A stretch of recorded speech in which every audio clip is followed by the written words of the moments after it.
দেখো বন্ধুরা, আজ করব এক্সারসাইজ 7। কি বলেছে? Write a letter to the headmaster or headmistress of your school within 100 words seeking leave for 3 days to visit your ailing grandmother. তোমার অসুস্থ ঠাকুমাকে দেখতে যাওয়ার জন্য স্কুলের হেডমাস্টার অথবা হেডমিস্ট্রেসের কাছে একটা 100 শব্দের মধ্যে লেটার লেখো।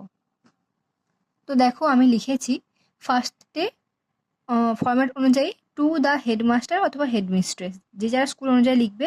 তারপর স্কুলের নাম দেবে, আমি শর্টকাটে লিখেছি এবিসি হাই স্কুল। তারপর স্কুলের অ্যাড্রেস দেবে, ফার্স্টে যেখানে গ্রামটা বা যেখানে আছে সেটা, তারপরে আম, যে যার জেলার নাম, ঠিক আছে, এরকম হবে। তারপর ডেটটা আমি দিয়েছি, ডেটটা কিন্তু এই সোজা ডান দিকেও হতে পারে, ঠিক আছে। তারপর সাবজেক্ট মানে বিষয়টা কি, application for leave for 3 days, 3 দিনের অ্যাপ্লিকেশন। তারপর দেখো যে যার স্কুলের স্যার বা ম্যাডাম অনুযায়ী রেসপেক্টেড স্যার অথবা ম্যাডাম।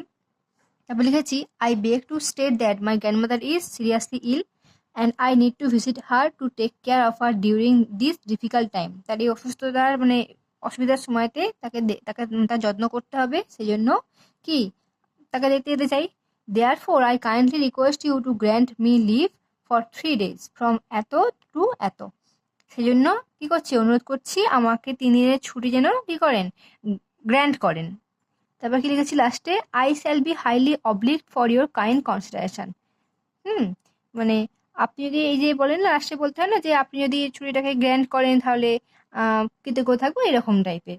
এই জায়গাটা তোমরা অন্য কিছু লিখতে পারো। থ্যাংকিং ইউ বলে তোমাদের যে যার নাম লিখতে পারো, লিখে দেবে। তারপর তোমরা তোমাদের ক্লাস সেকশন লিখতেও পারো, নাও পারো।